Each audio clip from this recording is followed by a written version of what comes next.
There is a lie so deeply buried inside modern Christianity that most believers have never even noticed they believe it. Not a lie taught from a pulpit, not a lie from a false teacher. A lie absorbed quietly, invisibly, through the way Christians talk about their everyday lives. And the terrifying part, you are almost certainly carrying this lie right now. Meet Marcus. He is 34 years old, works night shifts at a hospital, one of the most faithful men in his church. Every morning before work, Marcus prays over his household, over his kids, over his finances, over his commute. His phone dies. The devil is attacking him. His manager is difficult, clearly a demonic assignment against his destiny. I have to be honest, I cannot pretend that one does not land. That is most churches. That might be most of us.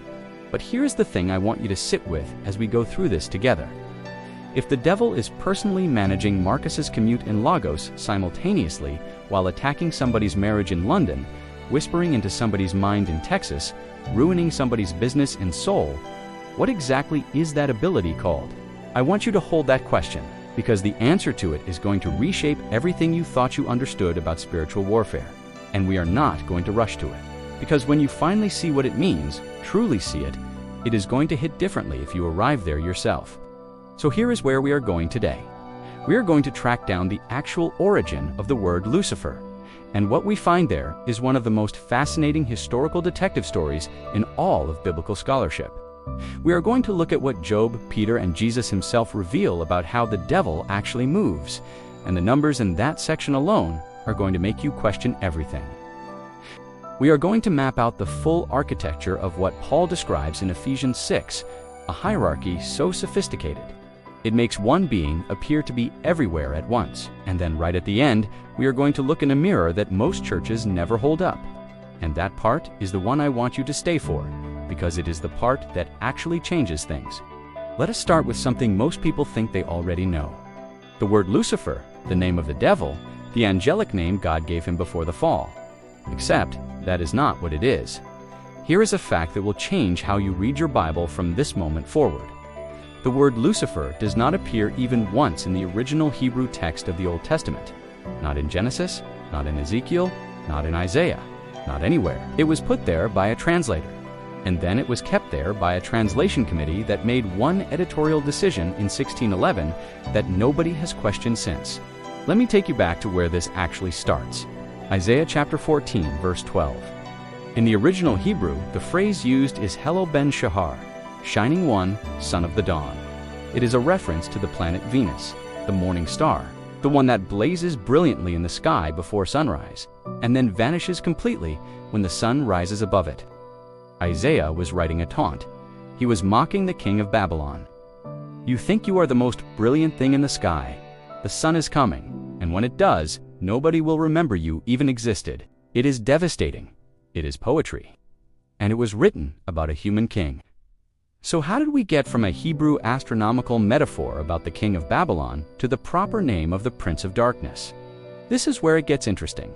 In the late 4th century, a scholar named Jerome translated the Hebrew Bible into Latin. The project became the Vulgate, the foundational Bible of Western Christianity for over 1,000 years. When Jerome reached the word Hallel, he reached for the Latin equivalent, Lucifer, from lux light and fair to carry. Lucifer, light bringer, the Latin name for the planet Venus, a common noun, an astronomy word. At this point in history, if you searched every theological document in the Roman Empire, you would find the word Lucifer in astronomy books alongside Venus and Mercury. It was not sinister, it was a planet name, but then came 1611. The translators of the King James Bible, heavily influenced by Jerome's Latin, did something that seems small but changed everything. They did not translate Hallel into English. They kept the Latin word and they capitalized it. One capital letter, that is all it took. Lucifer became a name, a proper noun, a being. And then John Milton arrived and did the rest. In 1667, Milton published Paradise Lost, and he gave the Western world a Satan so brilliant, so eloquent, so tragically heroic that culture has never fully recovered from it. Milton's Satan declared it was better to reign in hell than to serve in heaven. He led cosmic armies. He had the dignity of a fallen king. Paradise Lost sold millions of copies over the next 4 centuries. and modern Christianity read Milton's tragic anti-hero, and without realizing it, absorbed his version of Satan into our theology. We are still reading Satan through the lens of a 17th century poet, and most people have no idea. But here is where this stops being a history lesson and starts being dangerous. Because if the word Lucifer was invented through a translation decision, if the image of Satan as a cosmic rival monarch was imported from Renaissance literature, then we have to ask, who is the biblical Satan actually? What does Scripture say about what he can and cannot do? And the answer to that question is nothing like what most churches teach. If you are finding value in this, can I ask you something before we go further? Hit the like button right now, because the more people who engage with this video, the more YouTube pushes it out, and more people get this information. More people stop living in the fear we are about to talk about. That is not just helping this channel. That is genuinely helping somebody else. So now, the book of Job, chapter 1. God holds a council. The heavenly beings present themselves before him, and Satan appears among them. God asks him a direct question. Where have you come from? And Satan's answer? If you have been reading quickly your whole life, you might have missed what this actually says. He says, from roaming throughout the earth, going back and forth on it, roaming, going back and forth. I want you to think about what that means for a moment. Really think about it. If an entity must travel, if it must move, roam, go back and forth, it cannot be in multiple places at once. By literal definition, that is the opposite of omnipresence. The Bible is not being subtle here. Satan just gave God a travel report. Peter confirms this in his first letter. He says, your adversary the devil prowls around like a roaring lion, looking for someone to devour. A lion prowls. It moves through territory. It searches, which means it is somewhere, not everywhere. And then there is Luke chapter 4. Satan physically approaches Jesus in the wilderness, attempts 3 separate temptations, fails at all 3, and then the text says, he departed until an opportune time. He left. He moved his presence elsewhere. He went somewhere else. Are you seeing the pattern? Because now, I want to give you a number. And this number is the one that, when you really let it sink in, permanently changes how you think about this. The world's current population is over 8 billion people. If Satan were to personally visit every single one of those 8 billion people, even briefly, and he spent an entire century doing it, he would have approximately 0.39 seconds to dedicate to each individual person. Not minutes, not hours. 0.39 seconds per person per 100 years. Now, I want you to honestly ask yourself, is the devil spending his 0.39 seconds on your commute? And if he is not, if he physically cannot be the one personally whispering into billions of individual lives simultaneously, then something else is doing it. Something we almost never talk about. Because here's the question the numbers force us to ask. How does evil appear to be everywhere if its leader can only be somewhere? And the answer to that question is in Ephesians 6, and it is the most under-teached passage in all of biblical demonology. Paul writes, for we do not wrestle against flesh and blood, but against principalities, against powers, against the rulers of the darkness of this world, against spiritual wickedness in high places. Most people read this verse once and move on. But Paul is not using decorative language here. He's describing a 4-tier military command structure. And when you map it out, it looks less like a supernatural horror movie and more like a global intelligence operation. At the top, the principalities, the archai in Greek. These are the ancient high-ranking strategists. They do not chase individuals. They architect civilizations. They move over centuries, tilting the philosophical assumptions of entire cultures toward darkness. When a society that once had shared moral foundations gradually loses them over generations, that is not chaos. That is principality-level strategy at work. Below them, the power's mid-level commanders with delegated authority over systems, religion, government, education, finance, each. System can be corrupted not from within, but from a level of authority above it. Below them, the rulers of the darkness, cosmic rotores in Greek. The regional forces, this is the tier that gets named explicitly in Daniel chapter 10, where an angel is delayed 21 days by what the text calls the Prince of Persia, not Lucifer, the Prince of Persia, a regional commander, powerful enough to hold off a divine messenger until the archangel Michael arrived to assist. And I want you to sit with that for a second, because if that is the power of a regional demon, not the top of the hierarchy, just the regional tier, what does that say about the power of whatever is above him? And at the ground level, the spiritual wickedness in high places, the foot soldiers, the ones dispatched directly to individuals. This is the tier interacting with most human lives, not Lucifer, not even close. Satan does not personally manage your problems.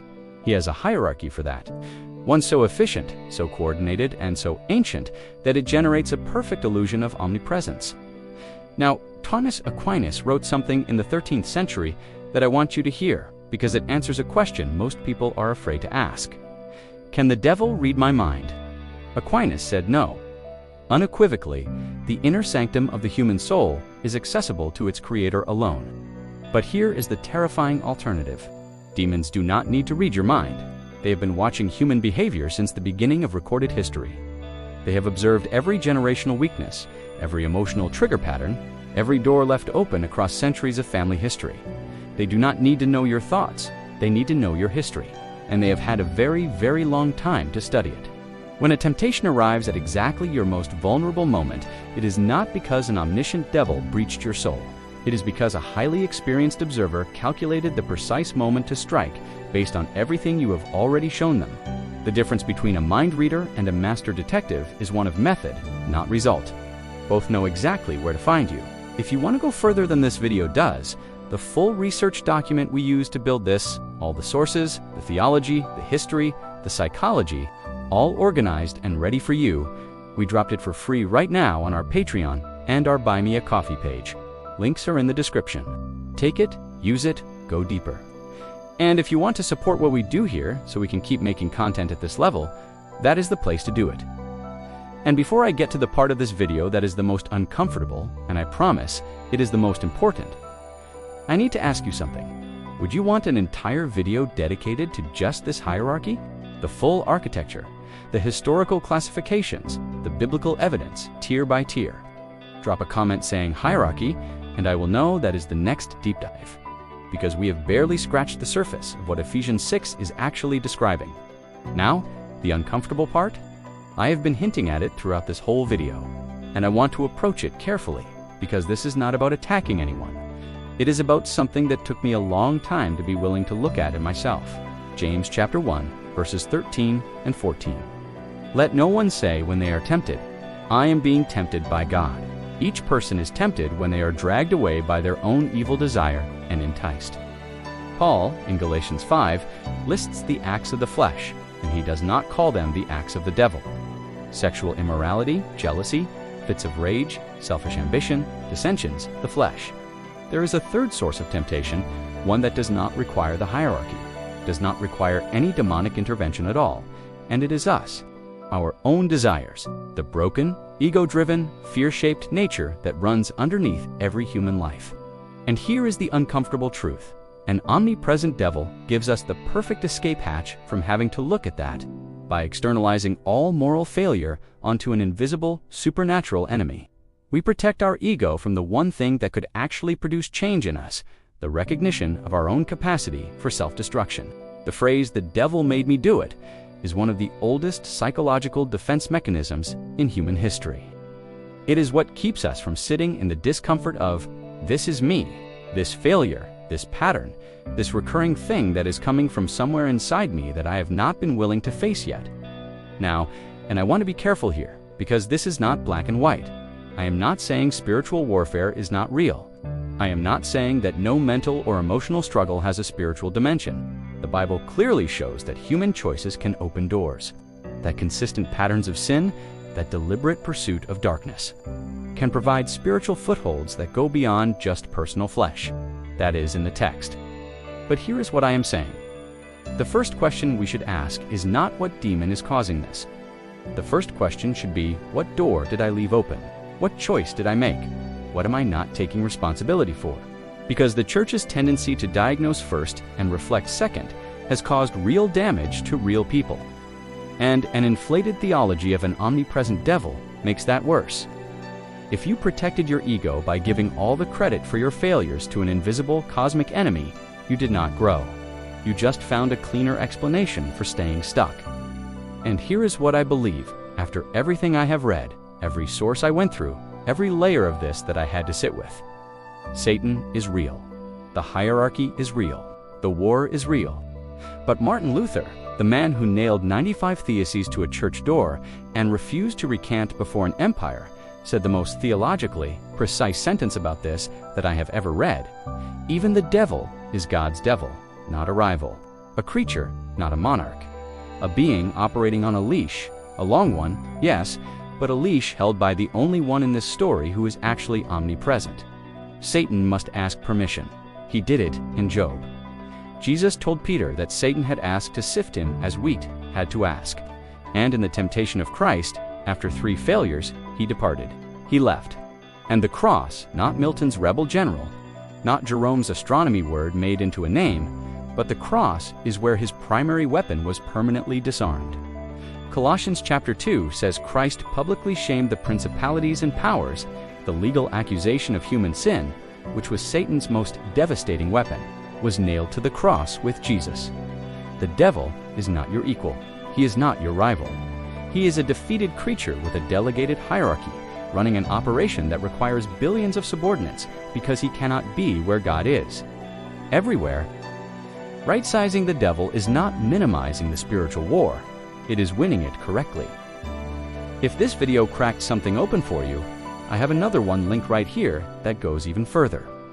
And if you are not subscribed yet, after everything we just went through together, now is the time. Hit like, hit subscribe, and share this with someone who needs to hear it. You might be helping them more than you know. Thank you genuinely for watching.